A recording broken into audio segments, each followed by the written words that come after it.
All Hit Radio.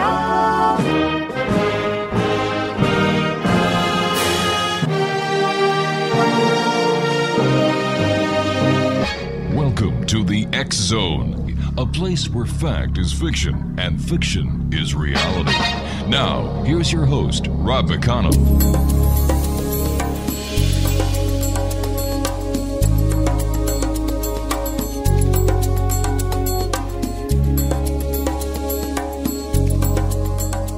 Welcome back to the X Zone, everyone. My name is Rob McConnell. We're coming to you from our broadcast center in Hamilton, Ontario, Canada. Worldwide toll-free 800-610-7035. My email address is xzone@xzoneradiotv.com. On all social media sites, X Zone Radio TV, and our website where you can listen to the X Zone 24/7, 365, www.xzoneradiotv.com. Well, my next guest is Allan Green, and Catherine and Allan Green have been connecting to the Galactics since the 1970s, and when Allan does his past life and spiritual journey work, people often connect with their home planet and race, which can be a planet, a star, even a meeting place of energies in space.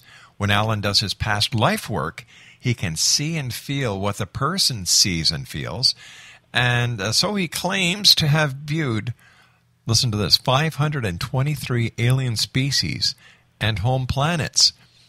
Now, most are androgynous, has never seen the same race twice.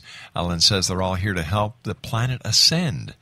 Catherine and Allan were in Lemuria, where Hawaii is present day, and Atlantis. They claim to have galactic children on the other side, taken from their sperm and eggs even before they met in this lifetime. Now, in the 1990s, Allan removed 57 implants from one person, and they tag teamed together to search out and remove them on a constant basis now. Transmitters, receivers, they can put implants in themselves. Others can as well, and of course can the aliens. Joining me now from the nation's capital, Ottawa, in the Ottawa area, I should say, is Allan Green. And Allan, welcome to the X Zone.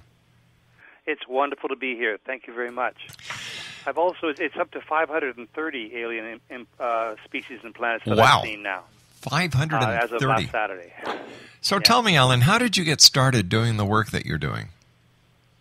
Well, years ago, you find usually you have a special gift to do something by accident. Yes. I was in a spook group back in 1982, which is deep trance channelers, people who would actually leave their body and a spirit would come in and speak through them. I couldn't do that. I was just a part of that group. But a lady mentored me, and she came to my apartment and said, and she said, "I'm going to, you're going to take me back into a past life." And I went, like heck I am. And she said, "Well, I'm closing your eyes. I'm going back." And so I saw her in a fighter plane over the English Channel, and it crashed into the ocean, and the whole apartment got freezing cold because we were under the water. Unbelievable. So that was the first realization that I could see what people see and feel what they feel.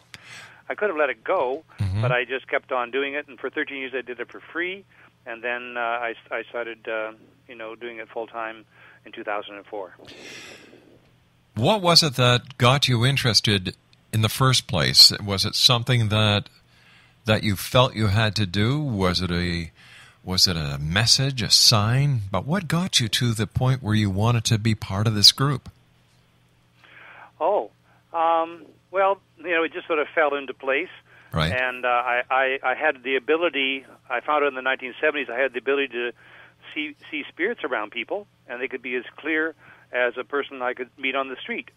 And it got to be really kind of crazy because I would go to parties, and I would, I didn't know who was real. And I would put my hands up to a person, and if my hand would go through them, I would leave my shoelaces untied. So if I didn't know if the person was real, I would bend down and see if my hand went through their foot. And I'd be talking to a person for half an hour in the corner, having a wonderful talk at a party, and realize that they're actually, I'd say, "You're dead, aren't you?" And he goes, "Yes, I am." Wow. And then I would wake up in the middle of the night, and this face would be really, really clear. His face is as clear as I could see a human face right in front of my face. And it got to be really kind of a circus, and there was a lot of dark forces around people. Like when everybody's got an addiction, a person has a tendency to have a dark force around them that's feeding off that.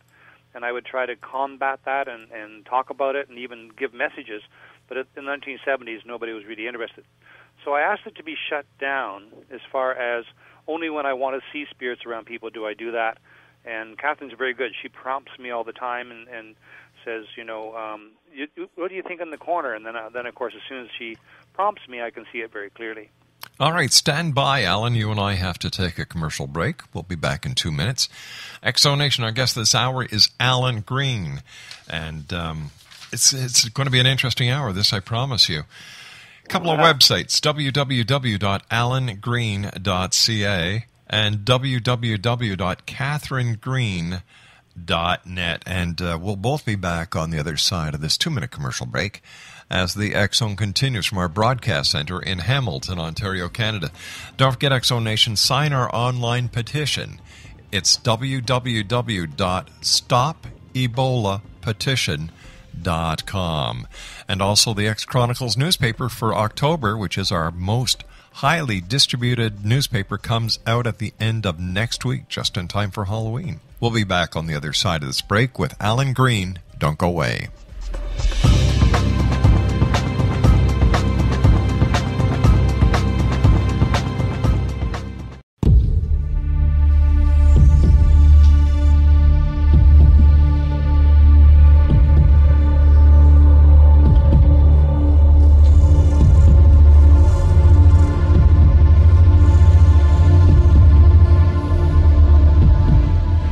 Welcome back, everyone. Allan Green is my guest this hour. 2 websites, www.allangreen.ca and www.catherinegreen.net. Allan, please tell us about implants. Right. Well, about 20 years ago, I was doing a past life session with a lady, and I can see what people see and feel what they feel. And as we were starting, I looked up, and it looked like a guillotine. It looked like a blade of a guillotine. I went, oh, what a great way to start a past life with her head cut off. and I then I said, now I can't see it till the person focuses on it. So I said, would you look above you and see what that is? And she saw it was a big hospital light, like one of those big, chrome lights with all the lights in it. And she was lying on the table, and there was these 5 aliens putting implants in her body, in her etheric body. And we were watching that happen, and then all of a sudden we felt her morph down into the human body, into her mother's womb, and she kept saying, "I don't want to do this. I don't want to do this." And so anyway, we removed 57 implants from her that day. Wow. And what had happened was her great grandchildren in the future realized or thought that the mind was everything that mattered, and they didn't care anything about the body. And, of course, as they think more the mind is everything and the body isn't recognized and emotions aren't felt, then the body starts to deteriorate. And basically, in the future, the race was dying because they didn't have any connection. So they put all these implants in it, and she had agreed to this happening, put the implants in her so that she could monitor what it's like to feel, movement. There were 2 little things that were black, like cigar things that in her neck that looked like those little licorice cigars you had when you were a kid. Yeah. They were in her neck, and they would monitor her movement that way. They were in her body. They were in her vagina to see what it would be like to feel that again. They were all over the place, and we were removing them, and I had never done this before, but we knew that we had to do it. She got down to about her thighs, and she shook really hard, and I said, "What's the matter?" She says, "I've given birth to 4 kids. I just gave birth to something. What is it?" And I said, "Probably the real you for the first time." Then we went down, and they were in her knees, they were on her feet, they were in the soles of her feet so they could feel what it's like to walk again. And so we finally finished, and every time we remove implants, it seems that there happens to be a bit of a toxin release, so the person goes to the washroom. So basically she went to the washroom, and I closed my eyes, and I'm sort of meditating and saying to myself, gosh, what happened? I can't believe this just happened. And I opened my eyes, and the 5 aliens were standing in front of me. And basically, I guess where there's no time where they are, no linear time, and basically they were there looking at me in kind of like awe, like what happened or why did you do that?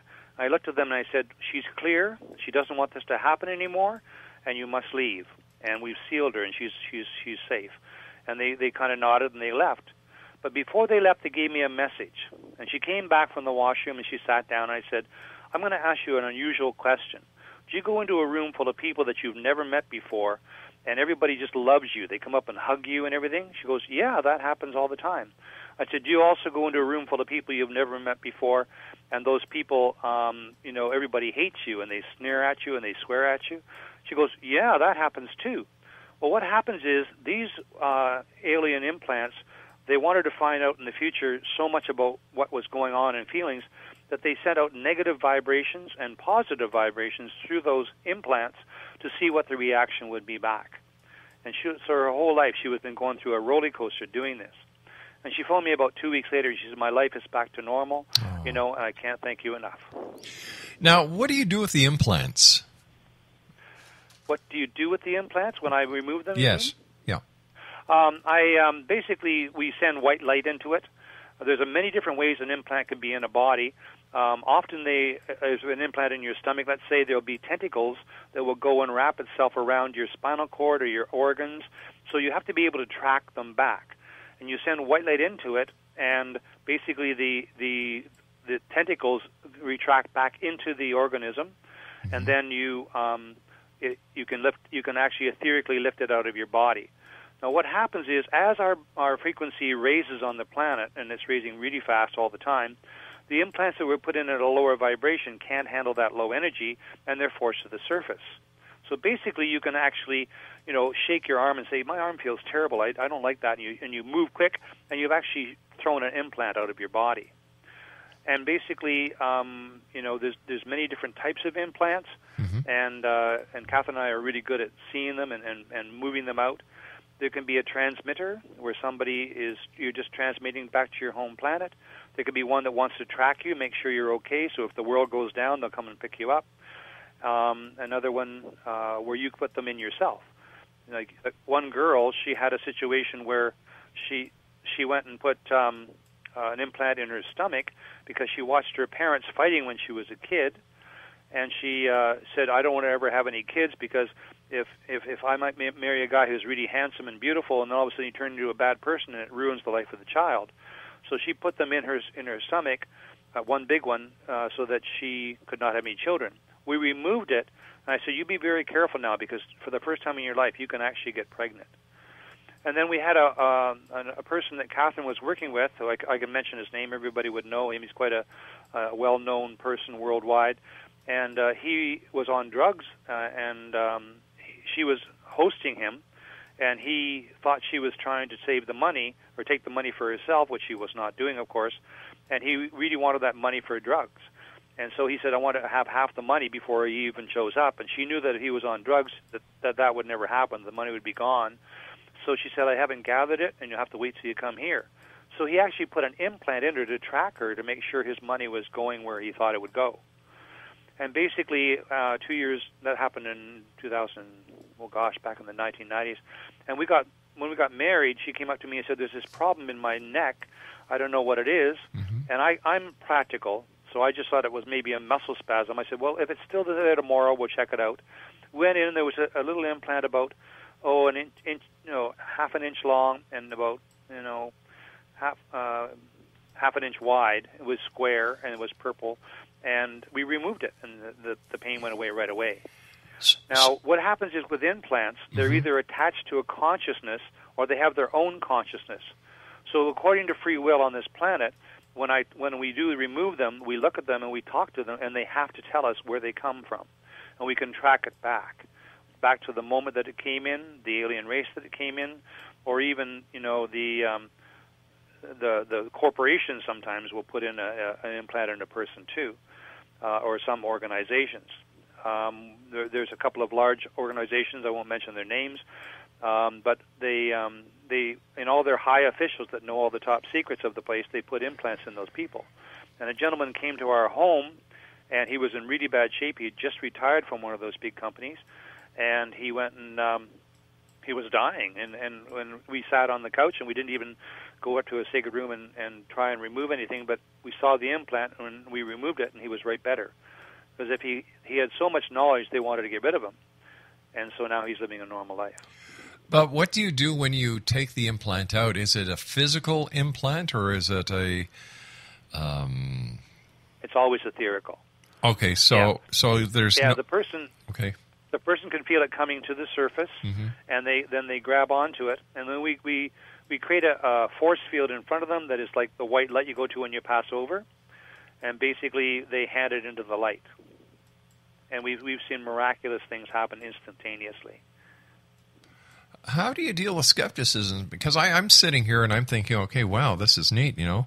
When Dr. Lear and Daryl Sims remove an implant, they take photos of it, they send it to a laboratory to get an analysis, and they share the information with the world. Right. But yours are basically imaginary. Well, the thing is that when we don't really consider the alien thing anything outside of ourselves. It's a natural part of the progression on this planet. We are connected with the Galactic Federation of Light, and basically these implants, we don't realize the power we have as human beings, that we can actually recognize things, and we can also remove things if we want to. And that's just the way it is. All right, so tell me more about the Galactic, what's it called, the Galactic Federation of Light? Tell me about that. Well, the Galactic Federation of Light is a federation that is here to associate with the world and help the world with its ascension. And basically, Catherine and I are a part of that Galactic Federation of Light. You can be a human being and a spirit guide for somebody at the same time. This has been shown thousands of times. I've had over 23,000 individual journeys with people, so that's been shown. So you can also be here on the planet and somewhere else at the same time. And I had a lady actually inform me. She called back in the early 2000s, and she said, "Are you Allan Green?" And I said, "Yes." And she said, "I want you to inform me that you're now a commander in the Galactic Federation of Light." And I went, "Okay, who are you?" And she just hung up. And the whole point is that she collects this information, and she heard my name, and she researched me through different places that I worked in Toronto, and called me, and her information was to tell me that. So as a commander, what do you do? Well, I don't know on the other side. Frankly, I all I care about is being a human being. I accept that as part of my reality, but basically I just, Catherine and I, before we came to Earth, we have actually transported ourselves back, and we saw that we had fleets. We had fleets that were huge, and she was the commander of her fleet, and I was the commander of my fleet. And we basically went through the universe, and we protected planets. Basically, we went and, if a planet was being bullied or somebody's going to try and take it over, by the size of our fleet, we wouldn't have to fire any weapons at all or anything because of the sheer size. It was intimidation. And so that's what we did. And then this is the third time that Earth has been tried. The first time was way out in the universe, and the second time was in the Pleiades, and the third time's here. And this is the time we're going to get it right. So basically, we fled to Lemuria, which is where Hawaii is right now, and that's where it was our first life on this planet. You and I have to take our news break at the bottom of the hour. Please stand by. Exonation, Allan Green is our special guest this hour. 2 websites, Exonation. www.allangreen.ca and www.catherinegreen.net. And Allan and I will be back on the other side of this commercial break with the news as we continue here in the X Zone from our broadcast center in Hamilton, Ontario, Canada. Don't forget our online petition, StopEbolaPetition.com. My name is Rob McConnell. This is the X Zone, Monday through Friday from 10 p.m. Eastern until 2 a.m. Eastern, all around the world on the X Zone Broadcast Network, and our growing family of broadcast affiliates, internet affiliates, and satellite programming providers. We'll be back. Don't go away.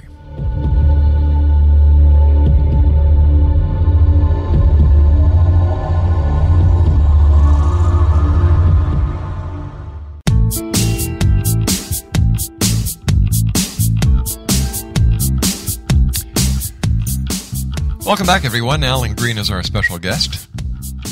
www.allangreen.ca and www.catherinegreen.net. And we're talking about alien implants. We're talking about the Galactic Federation of Light. And before we went to the commercial break, you were telling us that both you and Catherine were commanders of fleets, large fleets. And what kind of fleets were you commanders of? Were they starships? They were, multi-dimensional. There was major ships. There was quarter-mile ships. There were ships that were backup ships. It was a major fleet. And the night before we got married, we were lying in bed, and Catherine looked up to the sky. She said, "Look at that." And etherically, we looked, and all these ships were lined up. And basically, they went by us, and every one of them stopped in front and turned and tipped their wings in salute. And that was part of our original fleet. They'd somehow gone through a dimension, and they were celebrating that we were getting married. So for a whole 5 minutes, we're going, "Wow, look at that! Oh my God, holy shuck, look at that!" And for a whole 5 minutes, we watched that happen. Then on our wedding day, I was concerned about Catherine more than anything, but we had about 9 spiritual friends that were really powerful, and we were in the middle of the wedding, and she went and signed the register outside, and there's kind of a hole in the trees above, and all my friends are looking up with their mouths open. And I looked up, and there was this quarter-mile ship over our wedding protecting us. And so basically, like 10% of, we only really are seeing 10% of what's really happening on this planet. And it's very easy for us because we deal in weird, and we also have been doing this for a while to able to see things. And back in 2004, I was in my apartment in London, Ontario, and it was a top apartment, and there was a flat roof. Mm-hmm. And basically, I was working with a lady who was doing Reiki with me, and all of a sudden, I said, "There's a quarter-mile ship over the house." And all of a sudden, 3 aliens just popped down, really short ones, beside me. And I said, I kind of laughed, and I said, "Well, come on closer." And they came closer, and they put this kind of a pad on my stomach, and then it had an etheric crystal ball. Psychically, I could see it. And I said, "I guess I'm supposed to accept it." So I pushed it down inside my stomach. And then all of a sudden, they came out with this big book, and with the reading pages, like a contract I had made or something. And I wondered what I had done, but anyway, in 2007, when I married to Catherine, my stomach was very large. And I said, "Catherine, what's wrong?" She said, "Well, take a look inside." So I looked inside my stomach, and that little teeny sphere that was about 2 inches, had grown to about 4 or 5 inches. I looked, and there was this glass window around the top, and all these beings were looking at me. And there was these escalators going down to another round blobs and everything. And I realized that I had somehow agreed to, because no alien can affect you unless you agree to it. If an alien comes up to you in real physical form and points a gun at you and says, "Come with me," the natural tendency is just to go with them. But because of free will on the planet, you cannot go. They cannot hurt you or take you unless you have an agreement on some level, or you have a fear that you feel you have to. And so basically, I looked inside and I said, "Okay, guys, this is not healthy for me. You're going to actually leave, or I'll destroy you." And the whole mass of the whole group just left out of my stomach. And I went up that morning. I had weighed myself, and I was 242 pounds, the heaviest I've ever been in my life. As soon as that happened, I went upstairs and weighed myself. I was 222 pounds. I lost 20 pounds in a matter of minutes. Allan, what was your profession prior to doing the work you do now? I was a professional musician for 25 years, and I also worked for UPS in Canpar. Wow, super. Whereabouts in London did you live? I used to work at CJBK in London. Oh, I know that station. Yeah, I lived at near Huron and Highbury area. It was really great. It's a great city. It's a powerful city. It's quite conservative, and I was a light holder in that area, in that city, in the northeastern section of the city. And basically, I found Catherine, and I said, I'm moving to the country, this beautiful blonde girl in a log home in the woods with 8 cats, and I'm going to my Shangri-La. Mm-hmm. And people said, "You can't leave because you're a light holder in the northeast section." I said, "No, I got to leave." So I left, and the crime rate increased 108% in the next year after I left. Now, for our listeners who may not know, tell them what a light holder is. There's many different things. There's light holders, there's light bringers, there's people who A light holder is somebody who holds the energy of the light and keeps the vibration as high as it can possibly be in that area. There were other light holders in London, of course. I wasn't the only one.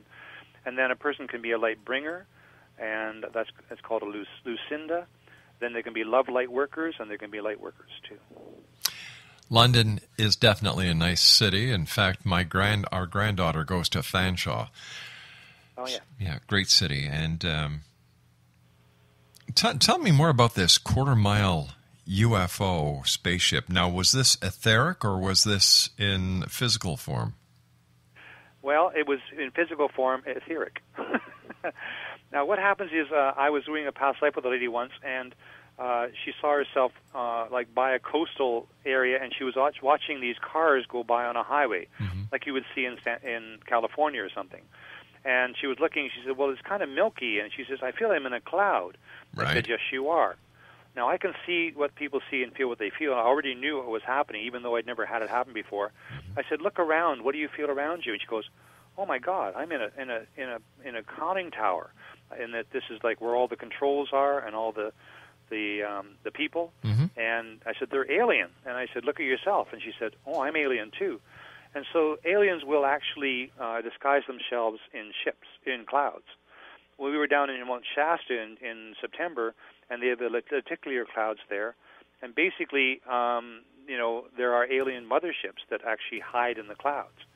I remember one time I heard this whirling noise over my apartment in London, and I went and I went out, and there was no clouds in the sky except this one little small cloud above my head. I looked at them, and they can sense me, and I can sense them. And I said, "I know you're there. I can see you." And the cloud just took off, and just almost like at warp speed, it went across the London and it disappeared. Wow. So yeah. why are they here?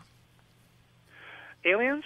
Well, actually, we're here as aliens. We're all in a human body.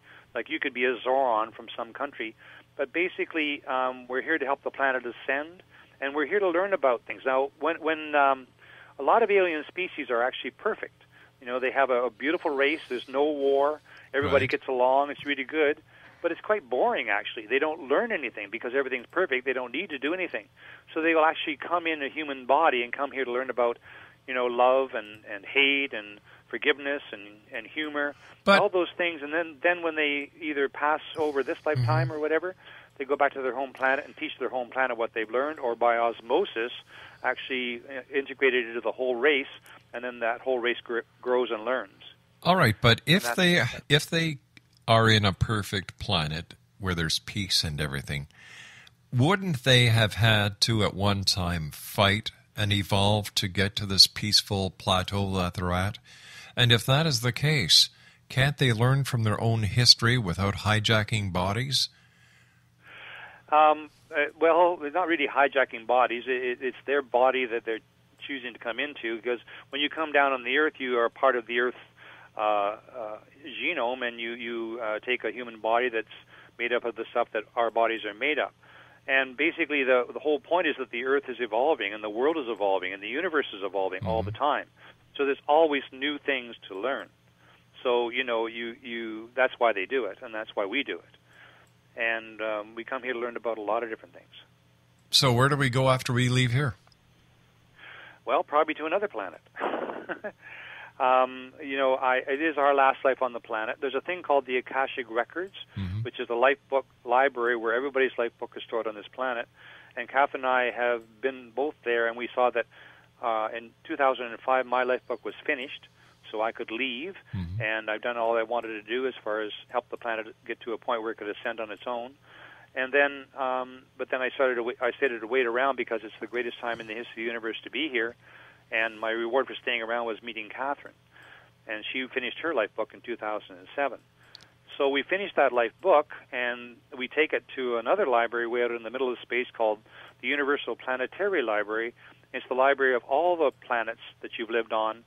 And the Cherokee Natives believe if you're on the planet right now, you can have up to 400 past lives and 388,000 lives on other planets before you came to Earth.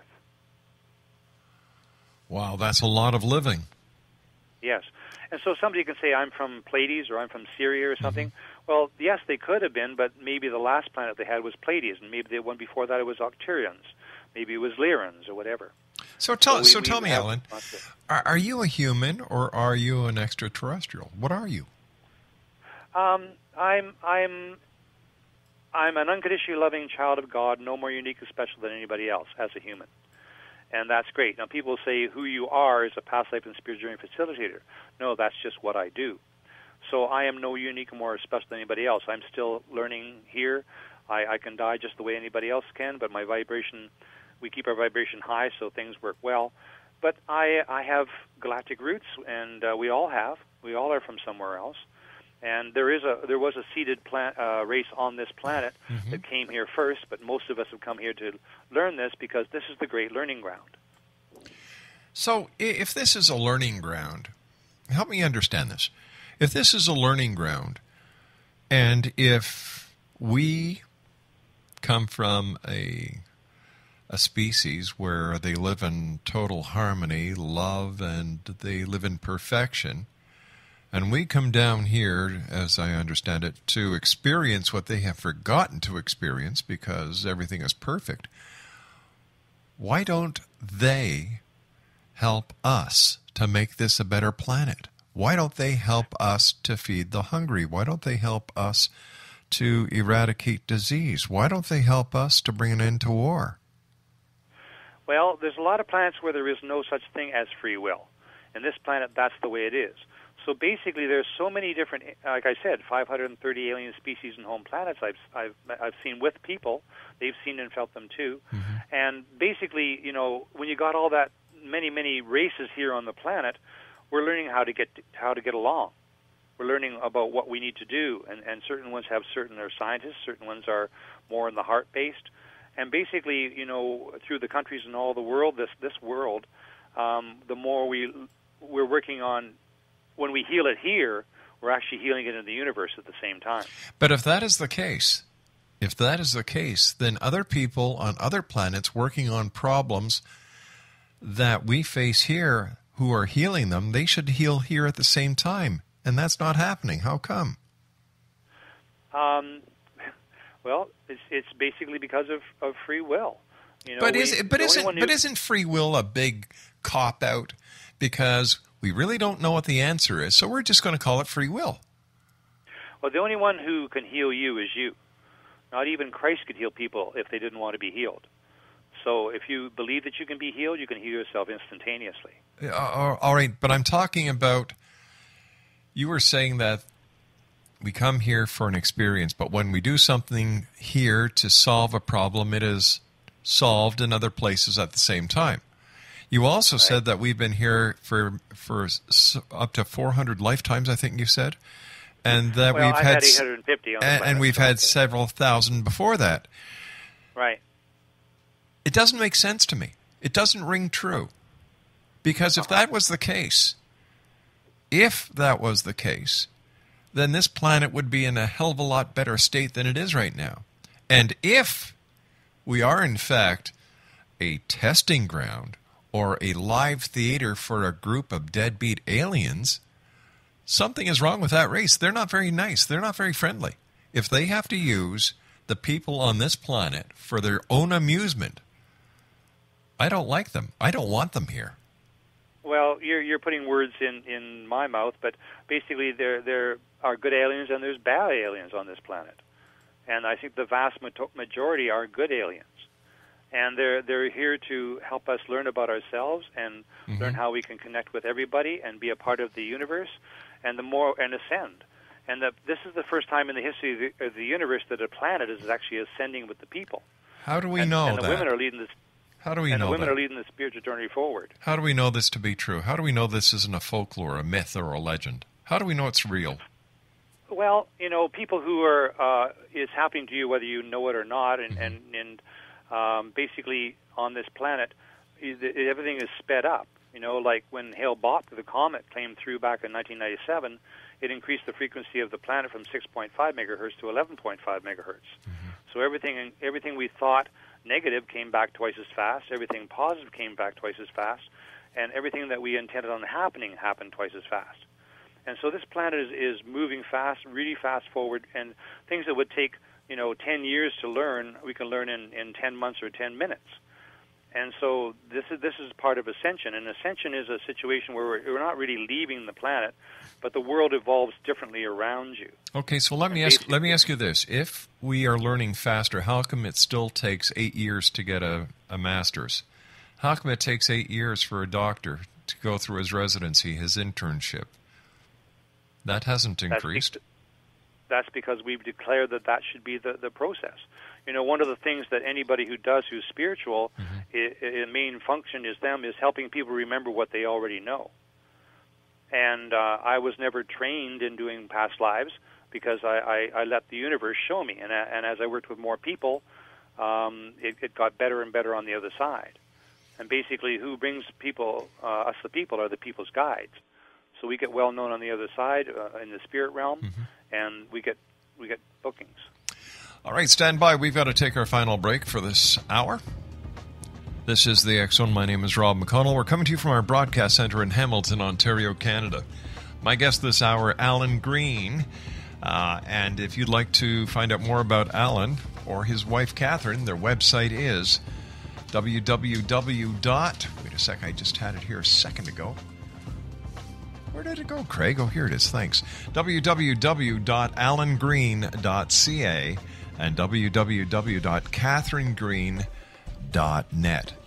I'll be back on the other side of this commercial break as we wrap up this hour here in the X Zone from our broadcast center in Hamilton, Ontario, Canada. Don't go away.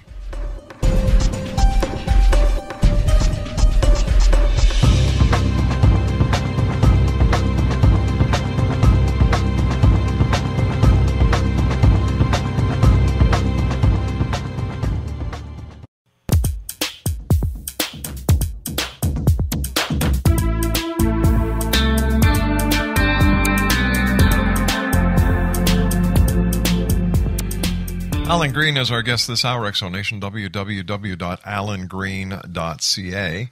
And his wife Catherine's website is www.catherinegreen.net. And I must say, Allan, you've kind of opened up a can of worms here, because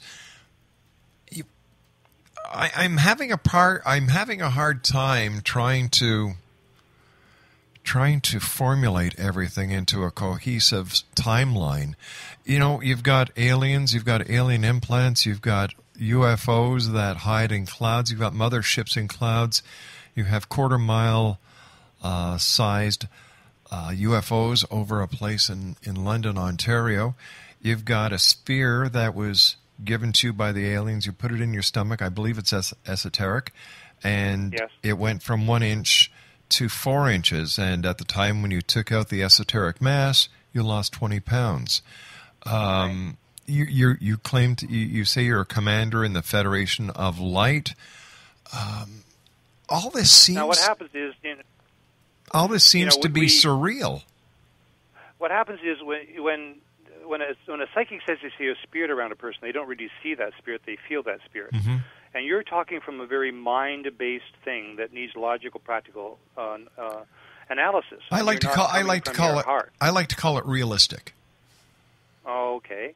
Well, I'm about as realistic as anybody else. You know, when Catherine had an implant in, I thought, well, it could just be a muscle spasm. I didn't even care about looking at it until we looked and we found it was that.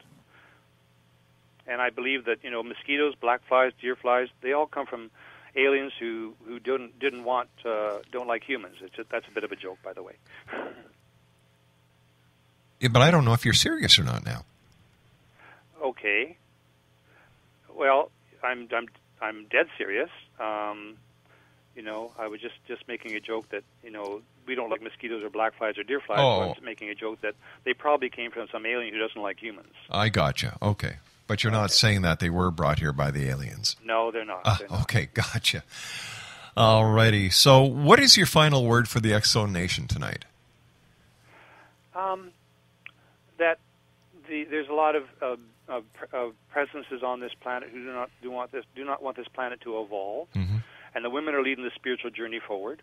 Yeah, they always have. Support them. They always have. And men are supposed to support them. Not only we're supposed to give some of our power and learn about our own power at the same time. So men who are spiritual have no problem with that. Men who love women and understand and respect women have no problem with that.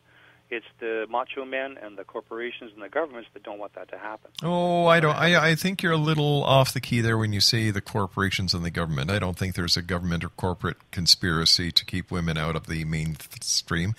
I think that, as we're seeing now, more and more women are entering corporate workplace, corporate executives, presidents of company, and look at GM, for goodness sake. They've got a woman who's president.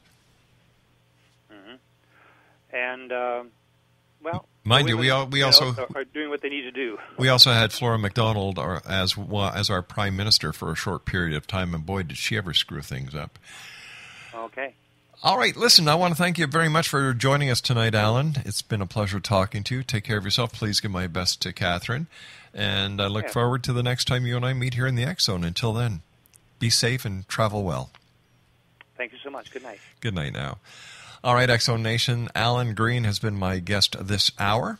www.allangreen.ca and catherinegreen.net. I'll be back on the other side of this break as we continue here in the X Zone from our broadcast center in Hamilton, Ontario, Canada.